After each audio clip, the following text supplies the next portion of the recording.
আমার একাদশ শ্রেণীর শিক্ষার্থী বন্ধুদের জন্য আমি এখনকার ক্লাসে আলোচনা করব বঙ্কিমচন্দ্র চট্টোপাধ্যায় রচিত বিড়াল প্রবন্ধের প্রত্যেকটি লাইন ধরে বিশ্লেষণের মধ্যে দিয়ে প্রশ্ন উত্তরের ক্লাস। তোমরা যারা প্রতিনিয়ত আমার ক্লাসটি ফলো করো তারা জানো যে ইতিমধ্যে আমি বিড়াল প্রবন্ধের প্রশ্নোত্তরের ক্লাসগুলি শেষ করেছি। একদম লাইন ধরে ধরে প্রশ্নোত্তর করেছি, যা তোমাদের 100% কমন দেবে।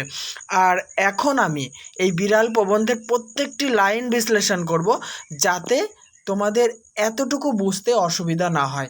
চলো তাহলে দেরি না করে দেখে নিই আজকের মূল্যবান ক্লাসটি। অবশ্যই ভিডিওটি একটু বড় হবে, একটি পর্বে আমি শেষ করব এই প্রবন্ধটি, তাই প্রথম থেকে শেষ পর্যন্ত দেখতে থাকো। আশা করছি তোমাদের বিড়াল প্রবন্ধ নিয়ে যে একটু চিন্তাভাবনা রয়েছে বা প্রবলেম রয়েছে সেটা আজকে সলভ হয়ে যাবে। দেখো, বিড়াল প্রবন্ধ পড়ার আগে কিছু কথা তোমাদেরকে অবশ্যই মনে রাখতে হবে যে বিড়াল রচনাটির উৎস কমলাকান্তের দপ্তর নামক একটি প্রবন্ধ। আর এই রচনায় যাকে মার্জার বলে উল্লেখ করা হয়েছে, মার্জার শব্দটির অর্থ হচ্ছে বিড়াল। আর এই বিড়াল হচ্ছে দরিদ্র শ্রেণীর প্রতিনিধি, আর কমলাকান্ত হলেন স্বয়ং আমাদের প্রাবন্ধিক বঙ্কিমচন্দ্র চট্টোপাধ্যায়। তিনি ধনী শ্রেণীর প্রতিনিধিত্ব করেছেন এই প্রবন্ধে। মার্জার কমলাকান্তের কাছে দরিদ্রদের প্রতি সমাজের বৈষম্যের দিকটি তুলে ধরেছেন এই প্রবন্ধে। তোমরা জানো যে সমাজে যে সমস্ত ধনী মানুষ ক্রমাগত তাদের ধন বৃদ্ধি করে আরও ধনী শ্রেণীতে পরিণত হয়, কিন্তু যারা খেতে পায় না তারা কিন্তু ক্রমাগত আরও নিম্ন শ্রেণীতে পরিণত হয়।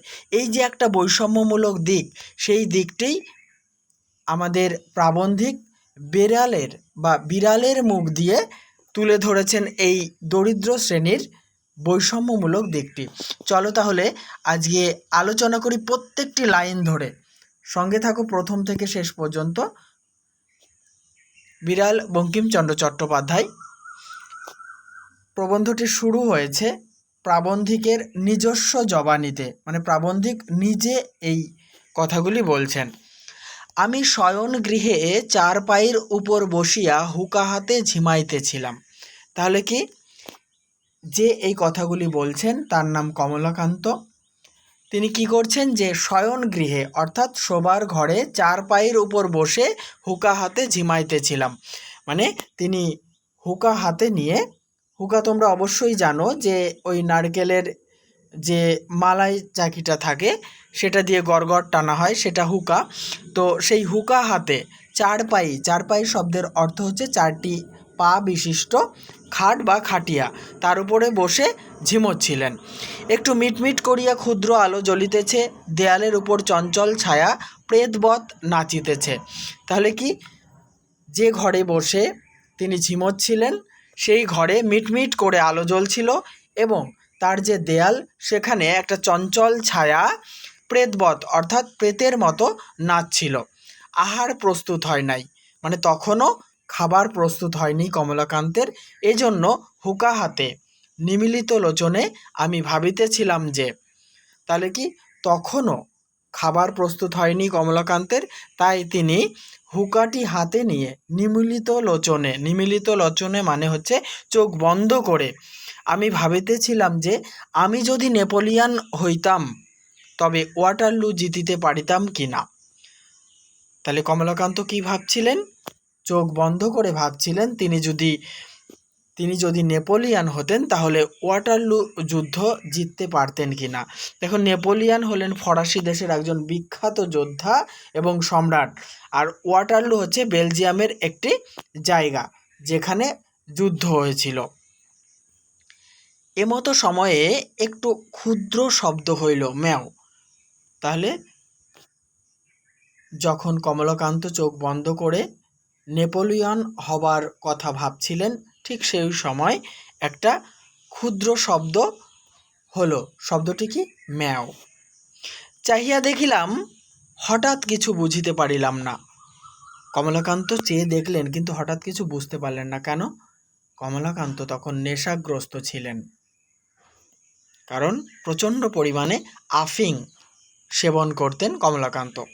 প্রথমে মনে হইল ওয়েলিংটন বিড়াল আবার বলছি, প্রথমে মনে হইল ওয়েলিংটন হঠাৎ বিড়ালত্ব প্রাপ্ত হইয়া আমার নিকট আফিং ভিক্ষা করিতে আসিয়াছে।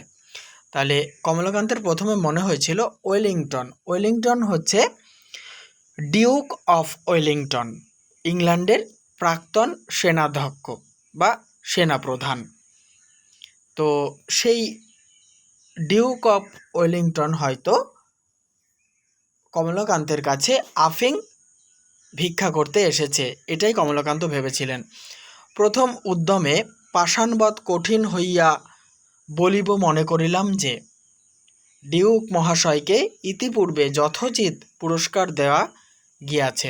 তাহলে কমলাকান্ত প্রথমেই ভেবেছিলেন বলবেন যে পাষাণবৎ মানে কঠিন হৃদয়ের সঙ্গে বলবেন যে ডিউক মহাশয়কে ইতিপূর্বেই যতটুকু দরকার যথেষ্ট পুরস্কার দেওয়া হয়ে গিয়েছে, এক্ষণে আর অতিরিক্ত পুরস্কার দেওয়া যাইতে পারে না। তাহলে বলছে যে ডিউককে ইতিপূর্বেই যথেষ্ট পুরস্কার দেওয়া হয়েছে, এখন আর তার বেশি আর দেওয়া যাবে না। বিশেষ অপরিমিত লোভ ভালো নহে।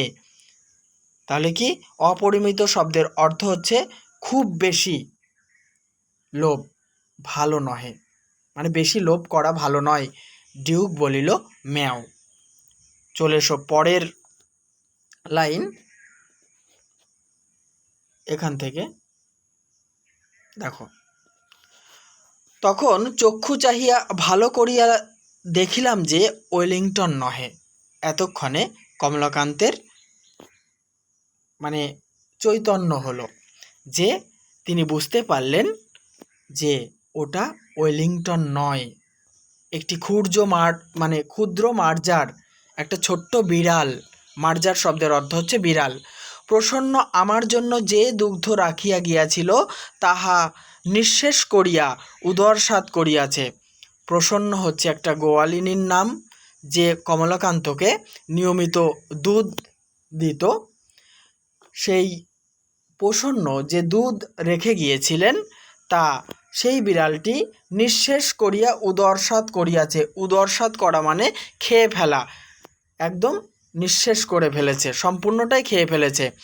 আমি তখন ওয়াটারলুর মাঠে ব্যূহ রচনায় ব্যস্ত, অত দেখি নাই। তাহলে ওয়াটারলুর মাঠে তখন কি করছিলেন, যে একটা চক্রব্যূহ কিভাবে শত্রুদেরকে ধ্বংস করা যায় এরকম একটা পরিকল্পনায় ব্যস্ত ছিলেন কমলাকান্ত। আসলে তখন তিনি নেশার ঘরে ডুবেছিলেন, তাই তিনি খেয়াল করেননি। এক্ষণে মার্জার সুন্দরী নির্জল দুগ্ধপানে পরিতৃপ্ত হইয়া আপন মনের সুখ এ জগতে প্রকটিত করিবার অভিপ্রায়ে অতি মধুর স্বরে বলিতেছেন ম্যাও। তাহলে কি মার্জার এতক্ষণে, দেখো মার্জার সুন্দরী বলে অভিহিত করা হয়েছে বিড়ালকে। নির্জল দুগ্ধপান মানে নির্ভেজাল দুধ, তাতে আর কোনো জল মেশানো হয়নি। সেই নির্ভেজাল দুধ পান করে মার্জার বা বিড়াল পরিতৃপ্ত হয়েছে এবং মনের সুখে জগতে প্রকটিত করিবার অভিপ্রায়ে কি করছে, যে ম্যাও বলছে। বলিতে পারি না, বুঝি তাহার ভিতর একটু ব্যঙ্গ ছিল। তাহলে কমলাকান্ত মনে করছেন এই যে বিড়াল ম্যাও ম্যাও ডাকছে, এই ম্যাও ম্যাওয়ের মধ্যে কমলাকান্ত মনে করেছেন একটা ব্যঙ্গ বিদ্রুপ ছিল কমলাকান্তের প্রতি, সে হয়তো ব্যঙ্গ করছিলেন। মার্জার মনে মনে হাসিয়া আমার পানে চাহিয়া ভাবিতেছিল, কেহ মরে বিল ছেঁচে কেহ খাই কই। তাহলে মার্জার হয়তো কমলাকান্তের সম্পূর্ণ দুধটি খেয়ে তখন পরিতৃপ্ত হয়ে মনে মনে হয়তো কমলাকান্তকে দেখে ব্যঙ্গ করছিল, কি বলে, যে কেহ মরে বিল ছেঁকে মানে ছেঁচে কেহ খাই কই। তাহলে তোমরা দেখবে অনেক সময় আছে না, মাছ ধরার জন্য জলাভূমি ছেঁচে, মানে জলাভূমির জল শূন্য করে দেওয়ার জন্য ছেঁচে যায়, তখন তার সেই কষ্টটা অধিক পরিমাণে হয়, কিন্তু সেখানকার যে কই মাছ সেটা হয়তো অন্য কেউ এসে খেয়ে যায়। সে কথাই বলা হচ্ছে যে এই দুধটা কমলাকান্তের জন্য রাখা ছিল, কিন্তু খেয়ে গেছে কে? বিড়াল। বুঝি সে ম্যাও শব্দে একটু মন বুঝিবার অভিপ্রায় ছিল। হয়তো বিড়ালের সেই ম্যাও ম্যাও শব্দে কমলাকান্তের মনটাকে বোঝার জন্য একটা ইচ্ছে ছিল। বুঝি বিড়ালের মনের ভাব, তোমার দুধ তো খাইয়া বসিয়া আছি, এখন বলো কি? বিড়াল হয়তো মনে মনে বলছে যে তোমার জন্য যে দুধ রাখা ছিল সেটা আমি তো খেয়ে বসে আছি, এখন বলো তুমি কি করবে। নেক্সট দেখো, বলো কি? আমি তো ঠিক করিতে পারিলাম না, দুধ আমার বাপেরও নয়, দুধ মঙ্গলার, দুহিয়াছে প্রসন্ন। তাহলে এক্ষেত্রে কমলাকান্ত বলছেন তিনি ঠিক করতে পারলেন না যে দুধটা হচ্ছে কমলাকান্তের বাপের নয়, অর্থাৎ বাবার নয়। দুধ হচ্ছে মঙ্গলার, মঙ্গলা হচ্ছে একটা গাভী বা গাই গরু আর কি, সেই মঙ্গলা নামক গাভীর দুধ। আর দুহিয়াছে প্রসন্ন, মানে দুধ দুইয়েছে প্রসন্ন গোয়ালিনী, অতএব সে দুধে আমারও যে অধিকার বিড়ালেরও তাই, সুতরাং রাগ করিতে পারি না। তাহলে কমলাকান্ত রাগ করতে পারেন না কেন? কারণ দুধটা মানে কমলাকান্তের বাবার নয়, দুধটা হচ্ছে মঙ্গলা গাভীর, আর সেটা দহন করেছে বা দুইয়েছে প্রসন্ন গোয়ালিনী, সুতরাং সেই দুধে বিড়ালেরও যে অধিকার কমলাকান্তেরও সেই অধিকার, তাই কমলাকান্ত বিড়ালের উপর রাগ করতে পারেন না। তবে চিরাগত একটি প্রথা আছে, যে চিরাগত মানে চিরকালীন, যা প্রাচীন কাল থেকে হয়ে আসছে, একটা প্রথা আছে যে বিড়াল দুধ খাইয়া গেলে তাহাকে তাড়াইয়া মারিতে যাইতে হয়। তাহলে চিরাগত প্রথাটি কি? মানে চিরকাল ধরে চলে আসছে কোন প্রথা? দেখবে যে বিড়াল যদি কোনো দুধ বা মাছ খেয়ে যায় তাহলে কিন্তু আমরা কি করি, যে তাকে মারার জন্য তাড়া করি, এটাই চিরাচরিত প্রথা। আমি যে সেই চিরাগত প্রথার অবমাননা করিয়া মনুষ্যকুলে কুলাঙ্গার স্বরূপ পরিচিত হইব, ইহাও বাঞ্ছনীয় নহে। তাহলে কমলাকান্ত বলছে আমি সেই চিরকালীন চলে আসা যে প্রথা সেটা অবমাননা করব, বা মানে অবহেলা করব, অপমান করব, সেটা মনুষ্যকুলে কুলাঙ্গার স্বরূপ পরিচিত হইব। আমি যদি সেই চিরকালীন প্রথা অমান্য করি তাহলে মনুষ্য সমাজে মানে মানব জাতির কাছে কুলাঙ্গার অর্থাৎ বংশের কলঙ্ক বলে বিবেচিত হবে। কে? কমলাকান্ত। ইহাও বাঞ্ছনীয় নহে, বাঞ্ছনীয় মানে উচিত নহে, উচিত নয়। কি জানি এই মার্জারি যদি স্বজাতি মণ্ডলে কমলাকান্তকে কাপুরুষ বলিয়া উপহাস করে, তাহলে এই যে একটা চিরকালীন প্রথা আছে যে বিড়াল যদি দুধ খেয়ে যায় বা মাছ খেয়ে যায় তাদেরকে লাঠি নিয়ে তাড়া করতে হয়, এটা যদি বিড়াল তাদের নিজস্ব স্বজাতি মণ্ডলে অর্থাৎ অন্যান্য বিড়ালদের কাছে বলে যে তিনি কমলাকান্তের দুধ খেয়েছেন, অথচ কমলাকান্ত তাকে কিছুই বলেনি, তাহলে সেই সমাজে বা মনুষ্য সমাজে, মানুষের সমাজে এবং বিড়ালের সে সমাজে কমলাকান্ত কাপুরুষ বলে বিবেচিত হবে, এবং বিড়ালদের সকলে কমলাকান্তকে কাপুরুষ বলে উপহাস করবে, ব্যঙ্গ করবে, বিদ্রূপ করবে। অতএব পুরুষের ন্যায় আচরণ করাই বিধেয়। বিধেয় শব্দের অর্থ হচ্ছে উচিত। তাহলে কমলাকান্ত কি ভাবলো? কোনটা পুরুষের কাজ? যে যেহেতু কমলাকান্তের দুধ খেয়েছে বিড়ালটি, তাই তার প্রতি লাঠি নিয়ে তেড়ে যাওয়াই উচিত বলে কমলাকান্ত মনে করেছেন। ইহা স্থির করিয়া সকাতর চিত্তে হস্ত হইতে হুকা নামাইয়া অনুসন্ধানে এক ভগ্নযষ্টি আবিষ্কৃত করিয়া সগর্বে মার্জারির প্রতি ধাবিত হইলাম। তাহলে কি? সকাতর চিত্তে মানে দুঃখিত মনে, হস্ত হইতে হুকা নামাইয়া মানে হচ্ছে হাত থেকে হুকোটি নামিয়ে, অনেক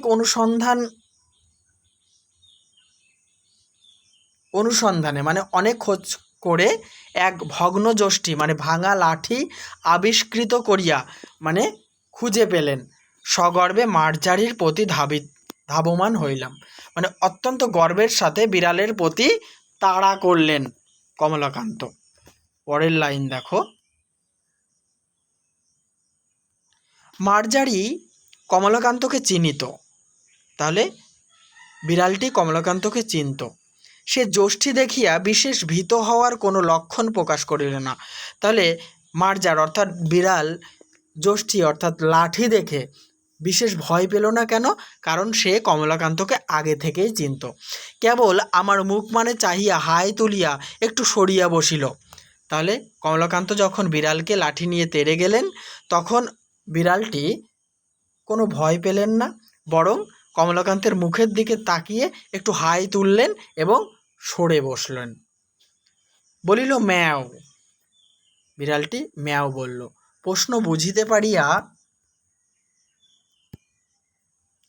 যষ্টি ত্যাগ করিয়া পুনরপি শয্যায় আসিয়া হুঁকা লইলাম। তাহলে দেখো, তাহলে ব্যাপারটা কমলাকান্ত বুঝতে পারল এবং পুনরায় সে কী করল, শয্যায় এসে মানে যেখানে বসেছিল সেখানে হুঁকা হাতে এসে বসে পড়ল। তখন দিব্যকর্ণ প্রাপ্ত হইয়া মার্জারের বক্তব্য সকল বুঝিতে পারিলাম। তাহলে দেখো, কমলাকান্ত এতক্ষণে দিব্যকর্ণ অর্থাৎ ভগবানের দেওয়া শোনার যে ক্ষমতা তাকে দিব্যকর্ণ বলা হয়। ঠিক আছে, কমলাকান্ত সমস্ত বক্তব্য, বিড়ালের বক্তব্য বুঝতে পারলেন। কি বুঝতে পারলেন দেখো, বুঝিলাম যে বিড়াল বলিতেছে মারপিট কেন, স্থির হইয়া হুঁকা হাতে করিয়া একটু বিচার করিয়া দেখো দেখি। তাহলে বিড়াল কি বলছে, এত মারামারির কি আছে, একটু স্থির হয়ে বসো, একটু বিচার বিবেচনা করে দেখো। এ সংসারে ক্ষীর সর দুগ্ধ দধি মৎস্য মাংস সকলই তোমরা খাইবে, আমরা কিছু পাইব না কেন? তাহলে বিড়াল একটা অভিযোগ করছে কমলাকান্তের কাছে যে এই সংসারে, এই পৃথিবীর ক্ষীর সর দুগ্ধ মানে দুধ, দই, মৎস্য মানে মাছ মাংস সমস্ত কিছু তোমরা খাবে, আমরা কিছুই পাবো না কেন? তোমরা মনুষ্য, আমরা বিড়াল, প্রভেদ কি? বলছে তোমরা মানুষ, আমরা বিড়াল, পার্থক্য কি? তোমাদের ক্ষুধ পিপাসা আছে, আমাদের কি নাই? ক্ষুধ পিপাসা শব্দের অর্থ হচ্ছে ক্ষুধা তৃষ্ণা। ঠিক আছে, তোমাদের ক্ষুধা তৃষ্ণা আছে, আমাদের কি নাই?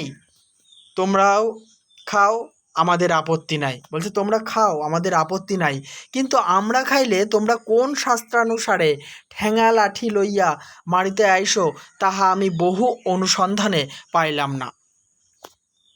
কমলাকান্তকে বিড়াল বলছে তোমরা খাও, আমাদের বিড়াল জাতির কোনো আপত্তি নেই, কিন্তু আমরা খেলেই তোমরা কেন বা কোন শাস্ত্র মতে কোনো লাঠি ঠ্যাঙা নিয়ে আমাদের মারতে আসো? এটা আমি অনেক অনুসন্ধান করেছি, অনেক খুঁজেছি, কোথাও পাইনি। কেন তোমরা আমাদের মারতে আসো? তোমরা আমার কাছে কিছু উপদেশ গ্রহণ করো।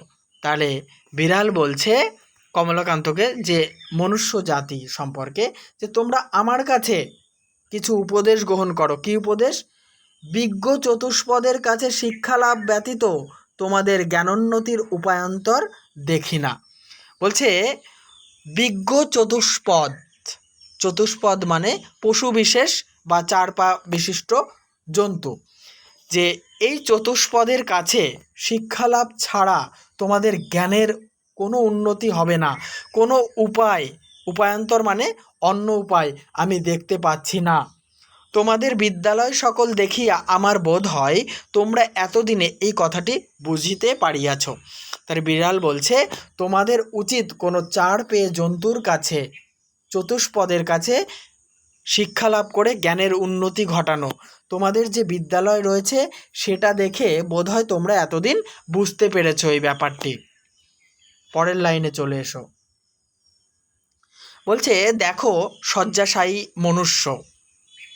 শয্যাশায়ী মনুষ্য কেন বলা হয়েছে? মানুষকে ব্যঙ্গ বিদ্রূপ করেছে। মানুষ যে অলস প্রকৃতির সেটাকেই এখানে তুলে ধরেছে ব্যঙ্গ বিদ্রূপের ছলে বিড়াল। ধর্ম কি? পরোপকারী পরম ধর্ম। তাহলে বিড়ালের মতে পরের মানে উপকার করা, পরকে উপকার করাই হচ্ছে পরম ধর্ম। এই দুগ্ধটুকু পান করিয়া আমার পরম উপকার হইয়াছে, তোমার আহরিত দুগ্ধে এই পরোপকার সিদ্ধ হইল, অতএব তুমি সেই পরধর্মের ফলভোগী। তাহলে বিড়ালের মতে পরকে উপকার করাই বা পরধর্মই, মানে পর উপকারই হচ্ছে পরম ধর্ম। তাই কমলাকান্তের জন্য রাখা যে দুধ বিড়াল পান করেছে তাতে বিড়ালের উপকার হয়েছে, আর এর জন্য কমলাকান্ত পরের উপকার করেছে, এর ফলে বিড়ালেরও উপকার হয়েছে। অতএব এই যে উপকার, সেই পরম ধর্মের ফলভোগী হইয়াছে কে? কমলাকান্ত। ঠিক আছে, বিড়াল যে দুধটি খেয়ে গেছে এতে কমলাকান্তরই পুণ্যফল লাভ হয়েছে। আমি চুরি করি আর যাই করি, আমি তোমার ধর্ম সঞ্চয়ের মূলীভূত কারণ। তাহলে কমলাকান্তের ধর্ম সঞ্চয়ের মূলীভূত কারণ কে? মার্জার। কেন? সে দুধ খেয়ে গিয়েছে ঠিকই, কিন্তু পুণ্য সঞ্চয় হয়েছে কমলাকান্তের। অতএব আমাকে প্রহার না করিয়া আমার প্রশংসা করো, আমি তোমার ধর্মের সহায়। তাহলে যেহেতু কমলাকান্তের পুণ্য সঞ্চয় হয়েছে, কমলাকান্ত একটা পরোপকার করেছেন, তাই কমলাকান্তের যে পুণ্য লাভ তার সহায়ক হচ্ছে বিড়াল। পরের লাইন দেখো, মূলীভূত শব্দের অর্থ কিন্তু আসল। মূলীভূত কারণ মানে আসল কারণ। পরের লাইনে চলে আসো। দেখো আমি চোর বটে, কিন্তু আমি কি সাধ করিয়া চোর হইয়াছি? খাইতে পাইলে কে চোর হয়? বিড়াল বলছে আমি চুরি করেছি ঠিকই, কিন্তু আমি কি শখের বশত চুরি করেছি বা ইচ্ছে করে চুরি করেছি? যদি কেউ খেতে পায়, চোর কে হয় বা কে চুরি করে? দেখো যাহারা বড় বড় সাধু চোরের নামে শিহরিয়া ওঠেন, তাহারা অনেক চোর অপেক্ষাও অধার্মিক। অত্যন্ত গুরুত্বপূর্ণ লাইন। বলছে যারা বড় বড় সাধু, সমাজে সাধু বলে পরিচিত, যারা চোরের নাম শুনেই শিহরিত হয়ে ওঠে, তাদের শরীরের শিহরণ সৃষ্টি হয়, তারা অনেক চোর থেকেও অধার্মিক। কেন? কারণ হচ্ছে তাহাদের চুরি করিবার প্রয়োজন নাই বলিয়াই চুরি করেন না। এই ধার্মিকেরা বা সাধুরা, তাদের চুরি করার দরকার হয় না, তাই তারা চুরি করে না। কিন্তু তাহাদের প্রয়োজনাতীত ধন থাকিতেও চোরের প্রতি যে মুখ তুলিয়া চাহেন না, ইহাতেই চোরে চুরি করে।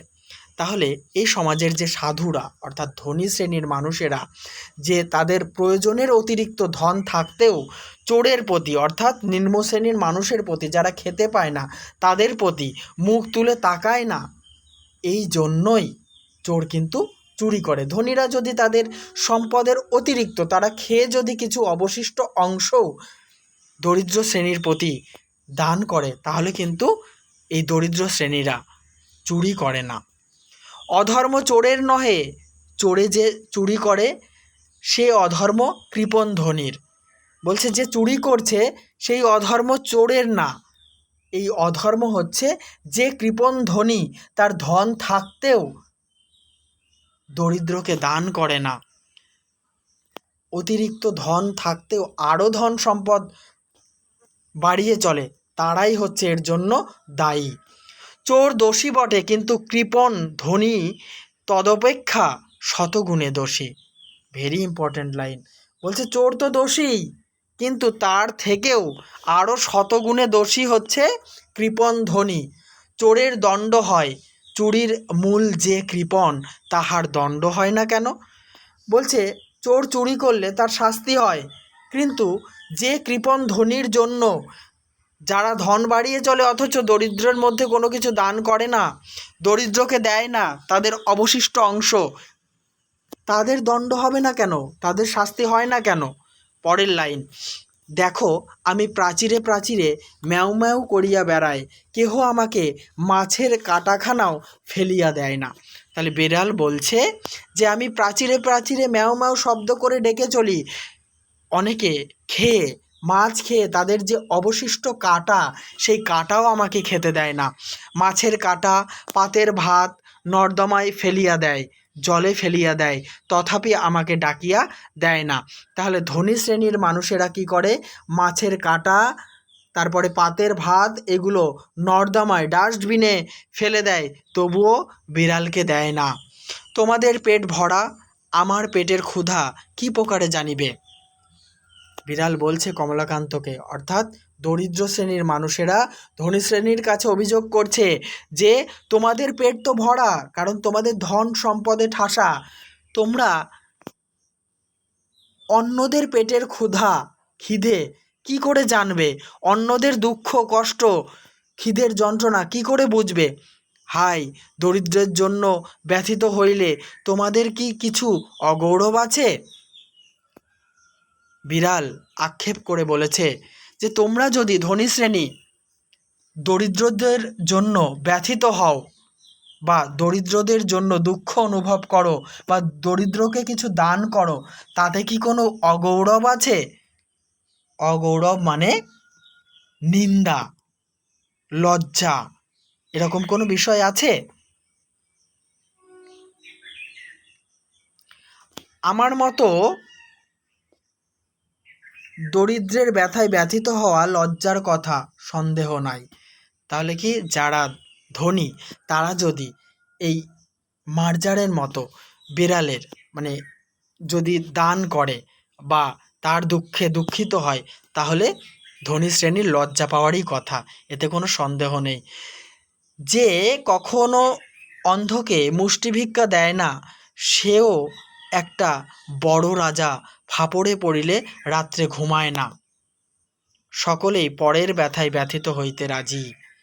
তাহলে কি যে কোনো দিন অন্ধকে এক মুষ্টি বা এক মুঠো ভিক্ষা দেয় না, সেও একটা বড় রাজা, ফাপড়ে পড়িলে, ফাপড়ে শব্দের অর্থ হচ্ছে বিপদে পড়লে রাত্রে ঘুমায় না। সকলেই পরের ব্যথায় ব্যথিত হইতে রাজি, সবাই পরের দুঃখে দুঃখিত হতে রাজি, তবে ছোট লোকের দুঃখে কাতর, ছি কে হইবে? তাহলে সকলে ধনীদের সমাজে ধনীদের দুঃখে দুঃখিত হতে রাজি হয়, কিন্তু যারা ছোট লোক সমাজে তথাকথিত দরিদ্র শ্রেণী নিম্ন শ্রেণীর মানুষ, সেই ছোট লোকের দুঃখে যদি ব্যথিত হয়, কাতর হয়, সেটা যেন একটা নিন্দার বিষয়, এটা কেউ হতে চায় না ধনী শ্রেণীর মানুষেরা। পরের লাইন দেখো, দেখো যদি অমুক শিরোমণি কি অমুক ন্যায়ালঙ্কার আসিয়া তোমার দুধটুকু খাইয়া যাইতেন, তবে তুমি কি তাহাকে ঠ্যাঙা লইয়া মারিতে আসিতে? অত্যন্ত গুরুত্বপূর্ণ এই লাইন। বলছে দেখো অমুক শিরোমণি, শিরোমণি মানে হচ্ছে শিরোমণি, আর ন্যায়ালঙ্কার মানে হচ্ছে সংস্কৃত শাস্ত্রে যারা পণ্ডিত, ঠিক আছে, মান্যগণ্য ব্যক্তি, এরা যদি এসে তোমার দুধ খেয়ে যেত, তাহলে কি তুমি তাদেরকে লাঠি নিয়ে মারতে আসতে? বরং জোড়হাত করিয়া বলিতে, আর একটু কি আনিয়া দিব? তবে আমার বেলা লাঠি কেন? অত্যন্ত গুরুত্বপূর্ণ একটা যুক্তিসঙ্গত প্রশ্ন করেছে বিড়াল কমলাকান্তের কাছে, যে কোনো ন্যায়শাস্ত্রে পণ্ডিত, সংস্কৃত শাস্ত্রে পণ্ডিত, যদি কোনো মান্য বা শ্রদ্ধেয় পণ্ডিত এসে তোমার দুধ খেয়ে যেত, তাহলে তুমি তার প্রতি কি লাঠি নিয়ে ধেয়ে যেতে, মারতে? বরং তার দুধ খাওয়া শেষ হলে তাকে আরও বলতে যে আরেকটু কি এনে দেব মহাশয়? তবে আমার বেলা কেন লাঠি? কেন তুমি আমাদের বেলায় লাঠি নিয়ে তেড়ে আসো? তুমি বলবে তাহারা অতি পণ্ডিত, বড় মান্য লোক। পণ্ডিত বা মান্য বলিয়া কি আমার অপেক্ষা তাহাদের ক্ষুধা বেশি? তাহলে বিড়াল বলছে কমলাকান্ত সেই সমস্ত পণ্ডিত মানুষকে বলবে যে তারা তো দুধ খেয়েছে, তারা পণ্ডিত মানুষ, মান্যগণ্য লোক, শ্রদ্ধেয় মানুষ, ঠিক আছে, তারা দুধ খেতেই পারে। কিন্তু বিড়াল প্রশ্ন করেছে, তারা পণ্ডিত বলে বা শ্রদ্ধেয় বলে কি বিড়ালদের থেকেও তাদের খিদে, পেটের যন্ত্রণা অনেক বেশি? তা তো নয়। তেলা মাথায় তেল দেওয়া মনুষ্য জাতির রোগ, এই লাইনটি আন্ডারলাইন করে নাও। তেলা মাথায় তেল দেওয়া মনুষ্য জাতির রোগ, অর্থাৎ যে ধনীর ধন আছে, যার আরও বেশি সম্পদ আছে, তাকে আরও বেশি দান করা বা তার প্রতি আরও সহৃদয় হওয়া, এটাই মানুষের একটা রোগ। এটাই বলা হয়েছে তেলা মাথায় তেল দেওয়া মনুষ্য জাতির রোগ। দরিদ্রের ক্ষুধা কেহ বোঝে না, দরিদ্র মানুষের ক্ষুধার যন্ত্রণা, পেটের জ্বালা কেউ বোঝে না। যে খাইতে বলিলে বিরক্ত হয়, তাহার জন্য ভোজের আয়োজন করো। বলছে যে মানুষটিকে খেতে বললে বিরক্ত হয়, যার পেটে খিদে নেই অথচ তোমরা জোর করে খাওয়াও, যাকে খেতে বললে বিরক্ত হয় তার জন্য তোমরা কি করো?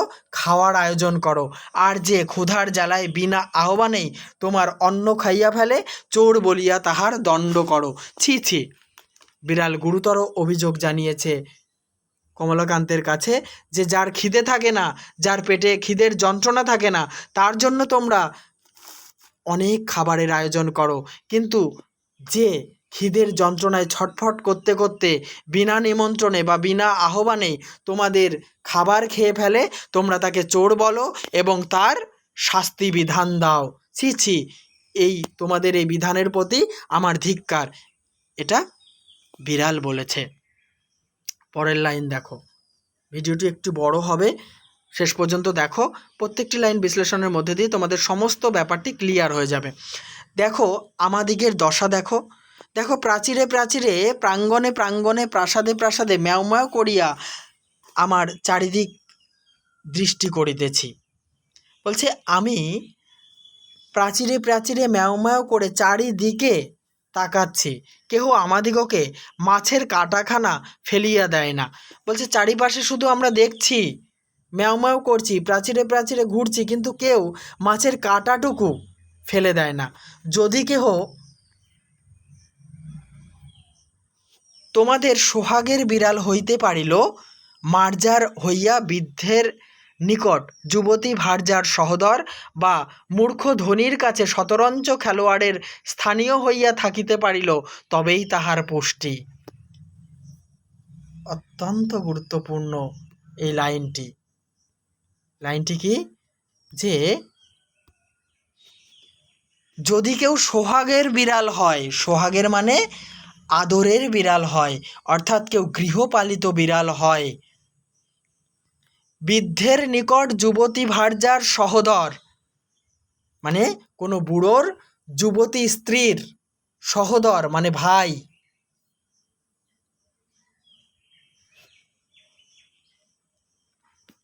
বা মূর্খ ধনীর কাছে শতরঞ্চ খেলোয়াড়ের স্থানীয় হইয়া থাকিতে পারিল। শতরঞ্চ খেলোয়াড় মানে দাবা খেলা, এরকম হয়ে যদি কেউ থাকতে পারে, অর্থাৎ যে বিড়াল গৃহে প্রতিপালিত হয়, বাড়িতে থাকে, কোনো যুবতী স্ত্রীর, ভার্যা মানে হচ্ছে স্ত্রীর আদরের বিড়াল হয়, তবেই তাহার পুষ্টি, অর্থাৎ তার অত্যন্ত সেবা যত্ন হয়, তার জন্য প্রতিনিয়ত বাড়িতে মাছ আসে, তার জন্য আলাদা খাবার তৈরি হয়, তাই তার অতিরিক্ত পুষ্টি হয় এবং তার ক্ষুধা নিবারণ হয়। তাহার লেজ ফুলে গায়ে লোম হয়, এবং তাহাদের রূপের ছটা দেখিয়া অনেক মার্জার কবি হইয়া পড়ে। তাহলে কি, যেসব বিড়াল গৃহে প্রতিপালিত হয় বা বাড়িতে লালিত পালিত হয়, তাদের লেজ ফুলে যায় আদরের জন্য, যত্নের জন্য, গায়ে লোম হয়, এবং তাদের যে রূপের ছটা, তাদের যে রূপের যে জ্যোতি বের হয়, এতে কি হয়, অনেক মার্জার কবি হইয়া পড়ে, এতে অনেক বিড়াল অহংকারে কবি হয়ে পড়ে। পরের লাইন, আর আমাদিগের দশা দেখো, আহারা ভাবে উদর কিস অস্থি পরিদৃশ্যমান, লাঙ্গুল বিনত দাঁত বাহির হইয়াছে। তাহলে বিড়াল বলছে আমাদিগের দশা দেখো, বলছে আমাদের দশা দেখো, আহারের ভাবে মানে আহারের অভাবে উদর মানে পেট কৃশ কালো হয়ে গেছে, অস্থি পরিদৃশ্যমান হাড়গুলি দেখা যাচ্ছে, লাঙ্গুল মানে লেজ বিনত মানে ঝুলে পড়েছে, দাঁত বাহির হইয়াছে। তাহলে তাদের কৃশ মানে হচ্ছে কালো যেমন হয়, কৃশ মানে হচ্ছে রোগাও হয়। ঠিক আছে। জিহ্বা ঝুলিয়া পড়িয়াছে, তাদের জিভ ঝুলে পড়েছে, অবিরত আহারাভাবে ডাকিতেছি ম্যাও ম্যাও। তাহলে ক্রমাগত খাবারের অভাবে ম্যাও ম্যাও ডাকছি আমরা। বিড়াল কথা জানিয়েছে। খাইতে পাই না, আমাদের কালো চামড়া দেখিয়া ঘৃণা করিও না। বিড়াল কমলাকান্তকে জানিয়েছে আমরা খেতে পাই না, আমাদের প্রতি অযত্ন হয়, আমাদের প্রতি অবহেলা হয়, আমাদের প্রতি লাঞ্ছনা হয়, আমাদের চামড়া দিনে দিনে কালো হয়ে গেছে, আমরা ঘৃণিত হয়ে গেছি, কিন্তু তোমরা আমাদেরকে ঘৃণা করো না। পরের লাইন, এ পৃথিবীর মৎস্য মাংসে আমাদের কিছু অধিকার আছে। বলছে এই পৃথিবীতে যে মাছ মাংস তাতে আমাদের অধিকার আছে, খাইতে দাও নইলে চুরি করিব। বিড়াল বলছে দরিদ্র শ্রেণীর প্রতিনিধি হিসাবে, দরিদ্র শ্রেণীর পক্ষে বলছে বিড়াল যে এই পৃথিবীর মাছ মাংসের প্রতি তোমাদের যেমন অধিকার আছে আমাদেরও অধিকার আছে, খেতে দাও নইলে চুরি করে খাবো। আমাদের কৃষ্ণচর্ম শুষ্ক মুখ ক্ষীণ সকরুণ ম্যাও ম্যাও শুনিয়া তোমাদের কি দুঃখ হয় না? বলছে আমাদের কালো চামড়া, শুকনো মুখ, ক্ষীণ সকরুণ ম্যাও ম্যাও, একদম ক্ষীণ রোগা সকাতর যে ম্যাও ম্যাও শব্দ, সেটা শুনে তোমাদের দুঃখ হয় না? চোরের দণ্ড আছে, নির্দয়তার কি দণ্ড নাই? অত্যন্ত যুক্তিসঙ্গত প্রশ্ন। বলছে এই সমাজে যারা চুরি করে খেতে না পেয়ে তাদের শাস্তি আছে, দণ্ড আছে, কিন্তু যারা নির্দয়, যারা না মানে খেতে পেলেও আরও অধিক সম্পদের অধিকারী হয়, অথচ তাদের সম্পদ ফেলে ডাস্টবিনে দেয়, অথচ খেতে দেয় না দরিদ্রকে, বিড়ালকে খেতে দেয় না, সেই নির্দয় মানুষদের কি দণ্ড হয় না? দরিদ্রের আহার সংগ্রামের দণ্ড আছে, আহার সংগ্রহের দণ্ড আছে, ধনীর কার্পণ্যের দণ্ড নাই কেন? দরিদ্ররা যদি আহার সংগ্রহ করে তাহলে তার শাস্তি হয়, কিন্তু ধনীরা যে কার্পণ্য করে অর্থাৎ কৃপণতা করে তাদের দণ্ড হয় না কেন? তুমি কমলাকান্ত দূরদর্শী। দূরদর্শী শব্দের অর্থ হচ্ছে যিনি ভবিষ্যৎ দেখতে পান, অত্যন্ত বিচক্ষণ, কেননা আফিংখোর। এখানে কিন্তু একটু বিদ্রূপ করা হয়েছে, কমলাকান্তকে দূরদর্শী এবং বিবেচনা বিবেকবোধ সম্পন্ন মানুষ বলা হয়েছে। কেন? যে কমলাকান্ত আফিং খায় বা নেশা করে। তুমিও কি দেখিতে পাও না যে ধনীর দোষেই দরিদ্রে চোর হয়? বলছে তুমি তো জ্ঞানী মানুষ, কারণ তুমি আফিং সেবন করো, আফিং খাও। তুমিও কি দেখতে পাও না যে ধনীর এই দোষেই দরিদ্ররা চুরি করে, দরিদ্ররা চোর হয়? 500 দরিদ্রকে বঞ্চিত করিয়া একজনে 500 লোকের আহার্য সংগ্রহ করিবে কেন? বলছে ধনীরা 500 দরিদ্রকে বঞ্চিত করে 500 জন লোকের অর্থাৎ 500 জন দরিদ্রের আহার সংগ্রহ কেন করবে, খাবার সংগ্রহ কেন করবে? যদি করিল তবে সে খাইয়া তাহার যাহা বাহিয়া পড়ে তাহা দরিদ্রকে দিবে না কেন? বলছে 500 জনের আহার বা খাবার তারা যদি জোর করে সংগ্রহও করে থাকে, তবুও খেয়ে যে অবশিষ্ট অংশটুকু পড়ে থাকে সেই অবশিষ্ট অংশটাও তারা দরিদ্রকে দিতে চায় না। কেন? যদি না দেয় তবে দরিদ্র অবশ্য তাহার নিকট হইতে চুরি করবে। ধনীরা তাদের খাদ্যের যে অবশিষ্ট অংশ, ফেলে দেওয়া অংশটুকুও যদি দরিদ্রকে না দেয়, তাহলে দরিদ্ররা অর্থাৎ বিড়ালরা কিন্তু সেটা চুরি করেই খাবে। কেননা অনাহারে মরিয়া যাইবার জন্য এই পৃথিবীতে কেহ আইসে নাই। গুরুত্বপূর্ণ লাইন, যে এই পৃথিবীতে না খেয়ে মরার জন্য কেউ আসেনি। তোমরা যদি না দাও আমরা জোর করে চুরি করে খাবো। আমি আর সহ্য করিতে না পারিয়া বলিলাম, তাহলে কমলাকান্ত, এতক্ষণ বিড়াল বলছিল, এবারে কমলাকান্ত বলছে। তিনি আর সহ্য করতে পারছেন না, তিনি বললেন, থামো থামো মার্জার পণ্ডিতে। বলছে বিড়ালকে মার্জার পণ্ডিত বলে অভিহিত করেছে কমলাকান্ত। তোমার কথাগুলি ভারী সোশিয়ালিস্টিক। তাহলে বিড়ালের কথাগুলি কেমন মনে হয়েছে কমলাকান্তের কাছে? সোশিয়ালিস্টিক মানে হচ্ছে সমাজতন্ত্রের মতো। সমাজতন্ত্র কি? এক ধরনের সমাজ দর্শন। যে সমাজ দর্শনে সমাজে ধনী এবং দরিদ্রের কোনো বিভেদ থাকবে না। কার্ল মার্কস যেটা বলেছিলেন যে ধনী এবং দরিদ্রের মধ্যে কোনো ভেদাভেদ থাকবে না, উভয়ই সমান সম্পদের অধিকারী হবে। ঠিক আছে, এটাই হচ্ছে সোশিয়ালিস্টিক অর্থাৎ সমাজতন্ত্রবাদীদের মতো কথা। সমাজ বিশৃঙ্খলার মূল। তাহলে বিড়ালের কথা সমাজকে ধ্বংস করে দিতে পারে, সমাজকে বিশৃঙ্খলায় পরিণত করতে পারে, এটাই মনে হয়েছে কমলাকান্তের কাছে। অথবা সঞ্চয় করিয়া চোরের জ্বালায় নির্বিঘ্নে ভোগ করিতে না পায়, তবে কেহ আর ধন সঞ্চয়ে যত্ন করিবে না, তাহাতে সমাজের ধন বৃদ্ধি হইবে না। লাইনটা আবার বলছি প্রথম থেকে। যদি যাহার যত ক্ষমতা সে তত ধন সঞ্চয় করিতে না পায়, অথবা সঞ্চয় করিয়া চোরের জ্বালায় নির্বিঘ্নে ভোগ করিতে না পায়, তবে কেহ আর ধন সঞ্চয়ে যত্ন করিবে না, তাহাতে সমাজের ধন বৃদ্ধি হইবে না। অত্যন্ত হাস্যকর একটি কথা, যেটা দরিদ্রদের প্রতি ধনীরাই একমাত্র বলে থাকেন। কমলাকান্ত বলছেন যে যার যেমন ক্ষমতা সে তেমনভাবে ধন সঞ্চয় করতে বা সম্পদ সঞ্চয় করতে যদি না পারে, অথবা সঞ্চয় করেও যদি চোরের জ্বালায় বা চোরের যন্ত্রণায় নির্বিঘ্নে মানে নিশ্চিন্তায় ভোগ করতে না পারে, তবে কেউ আর ধন সঞ্চয় করবে না।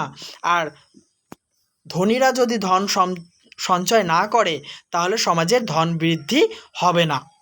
মার্জার তখন বলছে, না হইল তো আমার কি, সমাজের ধন বৃদ্ধির অর্থ ধনীর ধন বৃদ্ধি। তাহলে মার্জারের মতে সমাজের যদি ধন বৃদ্ধি হয়, তার অর্থ হচ্ছে ধনীর ধন বৃদ্ধি। দরিদ্রের কি ক্ষতি? ধনীর ধন বৃদ্ধি না হইলে দরিদ্রের কি ক্ষতি? বলছে ধনীর যদি ধন বৃদ্ধি না হয়, তাতে দরিদ্রের ক্ষতি কি? আমি বুঝাইয়া বলিলাম যে সামাজিক ধন বৃদ্ধি ব্যতীত সমাজের উন্নতি নাই। কমলাকান্ত বিড়ালকে বুঝিয়ে বলছে, সমাজের যদি ধন বৃদ্ধি না হয়, সম্পদ না বাড়ে, বা ধনী শ্রেণীর যদি ধন বৃদ্ধি না হয়, তাহলে সমাজের উন্নতি হয় না। বিড়াল রাগ করিয়া বলিল যে আমি যদি খাইতে না পাইলাম, তবে সমাজের উন্নতি লইয়া কি করিব? বিড়াল বলছে, আমি যদি অনাহারে দিন কাটাই, আমি যদি খেতেই না পারি, তাহলে সমাজের উন্নতি দিয়ে আমি কি করব? বিড়ালকে বোঝানো দায় হইল যে বিচারক বা নৈয়ায়িক কস্মিনকালে কেহ তাহাকে কিছু বোঝাইতে পারে না। তাহলে বিচারক কাকে কেউ বোঝাতে পারে না? যে বিচারক। আর যে নৈয়ায়িক মানে হচ্ছে ন্যায়শাস্ত্রে বা তর্কশাস্ত্রে যিনি পণ্ডিত। কস্মিনকালেও মানে কোনো কালেও তাকে কেউ বোঝাতে পারে না। এ মার্জার সুবিচারক এবং তার্কিকও বটে, সুতরাং না বোঝার পক্ষে ইহার অধিকার আছে। কমলাকান্ত ভেবেছেন যে এই বিড়ালটি সুবিচারক অর্থাৎ তার তীক্ষ্ণ বিচার বুদ্ধি আছে, তার্কিকও বটে অর্থাৎ তর্কশাস্ত্রেও এ যথেষ্ট পারদর্শী পণ্ডিত, সুতরাং না বোঝার পক্ষে এর অধিকার আছে। অতএব ইহার উপর রাগ না করিয়া বলিলাম। তাহলে কমলাকান্ত কি বলল বিড়ালের উপর রাগ না করে? যে সমাজের উন্নতিতে দরিদ্রের প্রয়োজন না থাকিতে পারে, কিন্তু ধনীদিগের বিশেষ প্রয়োজন, অতএব চোরের দণ্ডবিধান কর্তব্য। কমলাকান্ত বলছে সমাজের উন্নতি সাধনের জন্য দরিদ্রের যদি প্রয়োজন না থাকে, নাও থাকতে পারে, কিন্তু সমাজের উন্নতির জন্য ধনীদের বিশেষ দরকার। কারণ সমাজের উন্নতি এবং সমাজের ধন বৃদ্ধি করে কারা? ধনীরা। অতএব চোরের দণ্ডবিধান কর্তব্য। সুতরাং যারা সমাজে চুরি করে তাদের শাস্তি পাওয়া অত্যন্ত কর্তব্য, এটা বলেছে কমলাকান্ত। পরের লাইন, মার্জারি মহাশয় বলিলেন, চোরকে ফাঁসি দাও, তাহাতেও আমার আপত্তি নাই, কিন্তু তাহার সঙ্গে একটি নিয়ম করো। মার্জার বলছে বা বিড়াল বলছে, চোরকে তোমরা ফাঁসি দিয়ে দাও, আমার কোনো আপত্তি নেই, কিন্তু ফাঁসি দেওয়ার আগে একটা নিয়ম তোমাদেরকে পালন করতে হবে। পালনটা কি? যে বিচারক চোরকে সাজা দিবেন, মানে যে বিচারক চোরকে সাজা দেবে, তিনি আগে 3 দিন উপবাস করিবেন। অত্যন্ত গুরুত্বপূর্ণ কথা, যে চোরকে তোমরা ফাঁসি দিয়ে দাও, তাতে আমার কোনো আপত্তি নেই, কিন্তু যে বিচারক চোরকে ফাঁসি দেবে তাকে 3 দিন উপোস করে থাকতে হবে। তাহাতে যদি তাহার চুরি করিয়া খাইতে ইচ্ছা না করে, তবে তিনি স্বচ্ছন্দে চোরকে ফাঁসি দিবেন। বিড়াল বলছে, যিনি বা যে বিচারক চোরকে ফাঁসি দেবে, সেই বিচারককে ফাঁসির রায় ঘোষণা করার আগে 3 দিন উপোস করে থাকতে হবে, এবং উপোস করার পরেও সেই বিচারকের যদি চুরি করে খাওয়ার ইচ্ছা না হয়, তার মধ্যে যে পেটের যন্ত্রণা হবে, তার মধ্যে যে খিদের জ্বালা হবে, তাতেও যদি তার খিদের জন্য চুরি করে খেতে ইচ্ছে না করে, তাহলে তিনি স্বচ্ছন্দে, অর্থাৎ অত্যন্ত অনায়াসে চোরকে ফাঁসি দেবেন, তাতে আমার কিচ্ছু বলার থাকবে না। তুমি আমাকে মারিতে লাঠি তুলিয়াছিলে, তুমি অদ্য হইতে 3 দিন 3 দিবস উপবাস করিয়া দেখো। কমলাকান্তকে বিড়াল বলছে, তুমি আমাকে মারার জন্য লাঠি তুলেছিলে, তুমি এখন থেকে 3 দিন উপোস করে দেখো, যদি ইতিমধ্যে নসিরাম বাবুর ভাণ্ডার ঘরে ধরা না পড়ো, তবে আমাকে ঠ্যাঙাইয়া মারিও, আমি আপত্তি করিব না। তাহলে বিড়াল বলছে যে তুমি আমাকে মারার জন্য লাঠি তুলেছিলে, আজকে থেকে তুমি 3 দিন উপোস করো, যদি তুমি ইতিমধ্যে নসিরাম বাবুর ভাণ্ডার ঘরে, অর্থাৎ যেখানে সমস্ত কিছু ভাড়ার ঘর বা রান্নার ঘর, যেখানে খাদ্যদ্রব্য সঞ্চয় হয়ে থাকে, তাকে ভাণ্ডার ঘর বলা হয়ে থাকে, যে তুমি যদি নসিরাম বাবুর ভাণ্ডার ঘরে ধরা না পড়ো, তাহলে আমাকে ঠেঙিয়ে মেরো। নসিরাম বাবুর আশ্রয়দাতা ছিলেন কমলাকান্ত, তাই নসিরাম বাবুর কথা বলা হয়েছে। ঠিক আছে, বিজ্ঞ লোকের মতো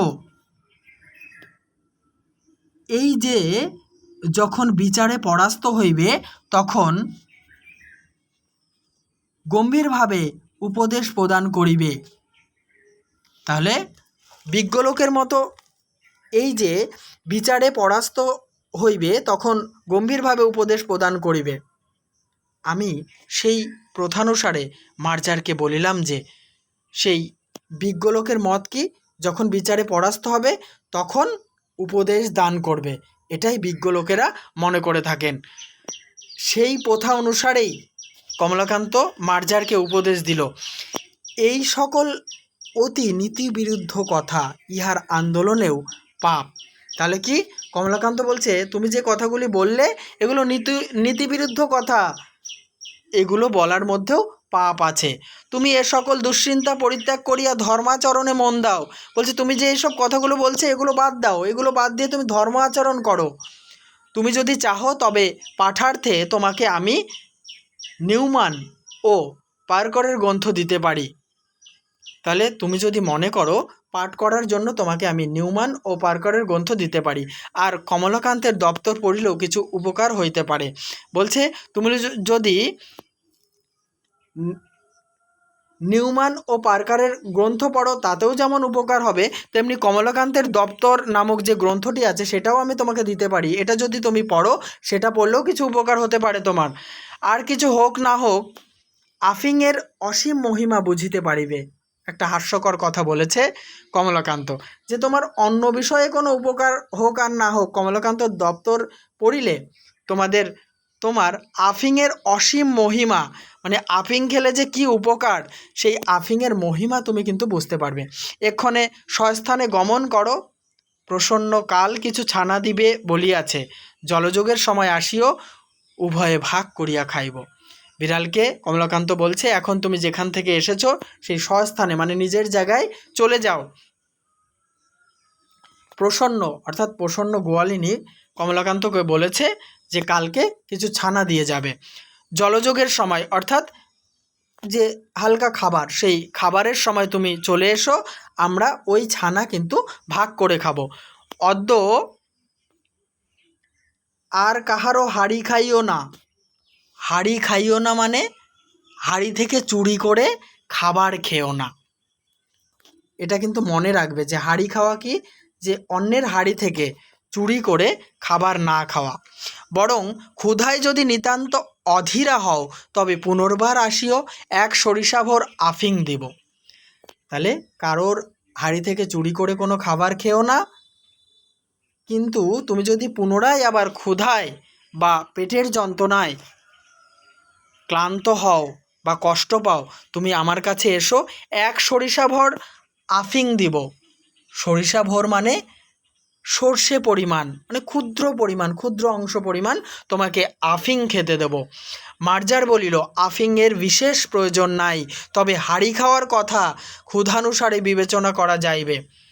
বিড়াল বলছে, তোমার আফিংয়ের আমার কোনো দরকার নেই, তবে তুমি যে বললে যে কারোর হাড়ি খেও না, অর্থাৎ কারো হাড়ি থেকে চুরি করে খেও না, সেটা আমার যখন খিদে পাবে তখন আমি বিচার বিশ্লেষণ করে দেখব যে চুরি করে খাওয়া উচিত কি না। একদম শেষ লাইন দেখো, শেষের লাইনে বলছে, মার্জার বিদায় হইল, একটি পতিত আত্মাকে অন্ধকার হইতে আলোকে আনিয়াছি ভাবিয়া কমলাকান্তের বড় আনন্দ হইল। একথা বলে মার্জার যখন কমলাকান্তের কাছ থেকে বিড়াল যখন বিদায় নিল, তখন কমলাকান্তের মনে একটা আনন্দ হলো। কী ভেবে আনন্দ হলো? যে পতিত আত্মা অর্থাৎ একটা পড়ে থাকা আত্মা বা একটা ভৌতিক আত্মা, যেটা অতৃপ্ত আত্মা, সেই আত্মাকে অন্ধকার থেকে কমলাকান্ত আলোয় নিয়ে এসেছেন, এটা ভেবে কিন্তু কমলাকান্তের অত্যন্ত আনন্দ হলো। দেখো শেষে লেখা আছে শ্রী কমলাকান্ত চক্রবর্তী। তাহলে বন্ধুরা, আশা করছি প্রথম থেকে শেষ পর্যন্ত যারা ভিডিওটি দেখেছো, ভিডিওটি তোমাদের 100% উপযোগী হবে।